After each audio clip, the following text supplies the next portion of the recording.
एक शंखचूड़ नाम का दैत्य था, ठीक है? उसकी पत्नी का नाम वृंदा था, ठीक है?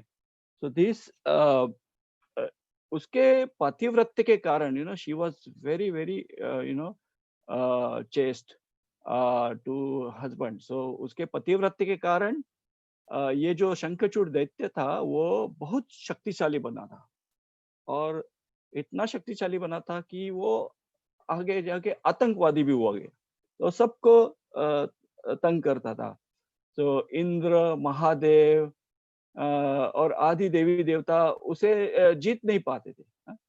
तो उन्होंने वो सब गए विष्णु के पास और उसको विष्णु को प्रार्थना की कि ये तुलसी के पातिव्रत्य के कारण ये दैत्य बहुत बलवान हो चुका है और सबको बहुत आतंकवाद मचा रहा है।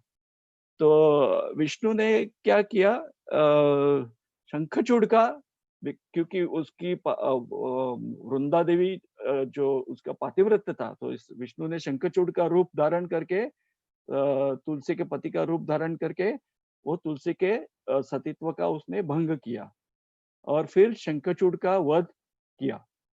तो तुलसी ने विष्णु को शाप दिया था तभी कि तुम पत्थर हो जाओगे, हाँ? और धरती पर जन्म लेकर आपको अपने पत्नी का विरह होगा। तो ये जो पत्थर हो चुके थे, उसी को शालिग्राम कहते हैं। और ये शालिग्राम की जो पूजा हम करते हैं, वो किसी और दूसरे की नहीं, लेकिन विष्णु की ही पूजा होती है, ठीक है? और तो ये छोटी-सी कथा संक्षिप्त संक्षिप्त में मैंने आपको बताई थी। तो इसी समय शिवजी ने तुलसी को भी वरदान दिया कि तुम्हारा पूजन विष्णु के साथ होगा, और तुम्हारे साथ अगर विष्णु का पूजन नहीं होगा, तो वो पूजा पूरा नहीं होगा। हाँ, विष्णु ने कहा था कि हे वृंदे, तुम्हारे सतीत्व का ही ये फल है कि तुम तुलसी बनकर मेरे साथ रहोगी। तो ये भी विष्णु ने उसको वचन दिया था।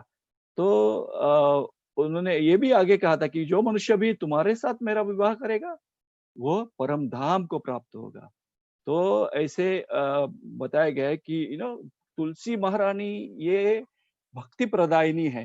भक्ति हमारे हमारे को भक्ति प्रदान करती है। तो इसीलिए हम जब जप करते हैं, तो जब तुलसी महारानी के सामने बैठकर जप करें, तो हमें भक्ति प्रदान होती है। तुलसी महारानी की हमारे ऊपर दया होती है, मर्सी होती है।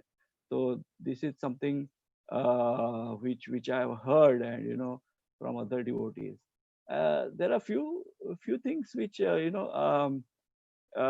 have seen. I mean, पूरे भागवतम में तुलसी महारानी के बारे में कुछ भी श्लोक नहीं है, लेकिन एक श्लोक है 10वें अध्याय में, 13वें चैप्टर में 49 नंबर का ये श्लोक है। उसमें एक्चुअली ये अध्याय है ब्रह्म विमोहन लीला के ऊपर, लेकिन इसमें श्लोक में आपको बताता हूँ। आंध्री मस्तक महापूर्णः तुलसी नवदामभि कौमले सर्वगात्रेषु भूरि पुण्यवदार्पिते। तो ये एक्चुअली ब्रह्मा जी बोल रहे थे इसके बारे में, ब्रह्मोत्सव लीला के बारे में। तब उसमें सेकंड लाइन में उसका ये डिस्क्रिप्शन है। वहां पे बताते हैं कि फिर जब भी कृष्णा ने चतुर्भुज का दर्शन दिया था ब्रह्मा को, हाँ, सारे बछड़े और बच्चे शंख चक्र गदा पद्म लेकर उसको दिखाई दे रहे थे। तभी उन्होंने उनके गले में फूलों के आभूषण पहने थे, कौस्तुभ मणि भी गले में था। सर से पांव तक उन्होंने तुलसी की कोमल और ताजे पत्ते की माला पहनी हुई थी, हाँ, जो उनके शुद्ध भक्तों ने अर्पित की थी। हाँ, तो ये धार्मिक विधि विधानों में वो जब व्यस्त थे, तभी उन्होंने भगवान की पूजा कर दी थी इस प्रकार से। तो हम जानते हैं कि तुलसी, तो ये सनातन धर्म जो भी पालन करते हैं, जो भी परिवार पालन करते हैं, उनके घर के आंगन में एक तुलसी का पौधा होता ही है, और पूजा पाठ में उसका उपयोग होता है ना? दूसरा बोलते हैं कि मृत्यु के समय जब गंगा जल के साथ तुलसी पत्र भी दिया जाता है ना, तो उस आत्मा को सदगति प्राप्त होती है। तो यहाँ भी तुलसी का उपयोग होता है। और तुलसी के बहुत सारे चमत्कारिक औषधि गुण हैं। आयुर्वेद और अथर्ववेद में भी बताए गए हैं कि तुलसी के इतने सारे बहुत सारे गुण हैं। हाँ, ये तो देव पूजा या श्राद्ध कर्म में भी तुलसी बहुत आवश्यक होती है। तो शास्त्र में ये भी बताया गया है कि गायत्री स्वरूप में अगर ध्यान करें, हाँ, हम तुलसी महारानी का, तो घर परिवार में कलह और दुख का अंत करा के ये तुलसी महारानी खुशियां लेके आती है। तो इसलिए उसका गायत्री रूप से ध्यान करने के लिए भी बताया गया। तो इसे हरिप्रिया भी कहते हैं, है ना? तो हरिप्रिया है इसको। ये विष्णु का मद संताप दूर कर किया था उन्होंने, हरिप्रिया ने। और ऐसे कहते हैं कि तुलसी के जड़ में सभी तीर्थ होते हैं, जड़ में। और तुलसी के मध्य में सब देवी देवता होते हैं। और ऊपरी शाखाओं में सभी वेदा स्थित होते हैं। तो इस प्रकार से तुलसी के जड़, मध्य और शाखाओं में कैसे सभी तीर्थ और देवी देवता और वेदा स्थित है, तो उसकी पूजा करने से क्या होता है कि हमें उसका सब फायदा हो जाता है कि हम अ, तो सबकी पूजा किया ऐसा हमें उसका पुण्य मिल जाता है। हाँ? होम हवन में भी तुलसी के सूखे हुए काष्ठ उपयोग किए जाते हैं, है ना? जैसे कि अंतिम क्रिया में जब भी अंतिम क्रिया होती है, चिता जलाते हैं, तभी भी तुलसी के काष्ठ उपयोग किए जाते हैं, है ना?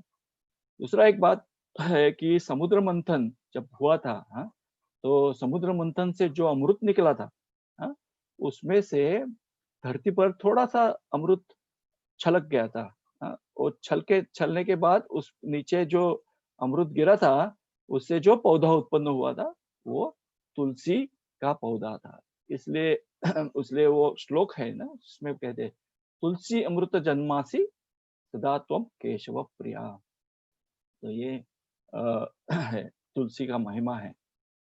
तुलसी की सेवा, एक दूसरी बात आचार्य बताते हैं कि तुलसी की सेवा कभी भी सूर्यास्त होने के बाद नहीं होनी चाहिए। तुलसी की सूर्यास्त होने के बाद तुलसी को कुछ पानी नहीं डालते हैं, कि उसके पत्ते नहीं तोड़ते हैं।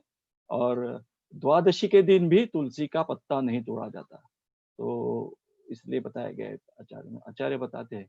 और दूसरा भी ये भी बताते हैं कि तुलसी का पत्ता अगर निकालना है तो कैंची, चाकू या नाखून से नहीं तोड़ना है, वो हल्के हाथ से उसको निकालना होता है। तो this is something which I have heard and new I wanted to share with you.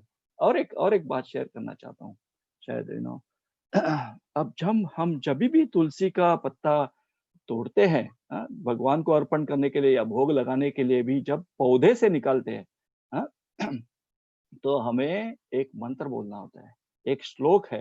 हाँ, वो श्लोक बहुत जरूरी है, बाद में मैं आपके साथ शेयर करूंगा उसको। श्लोक है, मैं रिसाइट करता हूँ। ओम तुलसी अमृत जन्मासि सदा त्वं केशव प्रिया, केशवर्तं छिनोमि त्वं वरदा भव शोभने, क्षयनोद्भव दुःखं च यत् हृदि तव वर्तते, तत्क्षमस्वं जगन्माता, वृंदे देवी नमोस्तुते। पहले शुरू में ये श्लोक शुरू करने के पहले 3 बार हम जो तुलसी आरती के पहले बोलते हैं, हाँ, वो मंत्र बोलना है। क्या मंत्र है वो? अ, वृंदाय तुलसीदेव्याय प्रियाय केशवस्य च विष्णु भक्ति प्रदे देवी सत्यवते नमो नमः। वृंदाय तुलसीदेव्याय प्रियाय केशवस्य च विष्णु भक्ति प्रदे देवी सत्यवते नमो नमः। ये 3 बार बोल के फिर ये श्लोक बोलना है। तो व्हेन वी से दिस श्लोक, तभी हम उसको पहले ग्लोरीफाई कहते हैं, कि वो कहते हैं कि आपका जन्म तो अमृत से हुआ था। हाँ? ओम तुलसी अमृत जन्मासी सदा त्वं केशव प्रिया। आप हमेशा हमेशा आप केशव को प्रिय है, मतलब भगवान विष्णु को प्रिय है। केशवर्तम छिनोमि त्वम, मैं आपको निकाल रहा हूँ, छिन्नम कर रहा हूँ। वो किस लिए कर रहा हूँ? केशव के लिए कर रहा हूँ। और वहां पे वरदा भव शोभते, आप वहां पे, वहां आप बहुत शोभा देती हो जब आप केशव के पैरों पे रहती हो तभी। फिर बाद में उसको कहते हैं कि क्षयनोद्भवं दुःखम च, मतलब मैंने आपको तोड़ने से आपको जो भी दुःख हुआ है, हाँ, यत् हृदि तव वर्तते, तो आपके हृदय में जो भी दुःख हुआ है, तत्क्षमस्वम जगन्माता वृंदे देवी नमोस्तुते, तो हम उसकी क्षमा मांगते हैं, हाँ, और फिर उसको नमोस्तुते, उसको प्रणाम करते हैं। So this is something which very important we should recite. Hare Krishna. Hare Krishna, Prabhu. Over to you.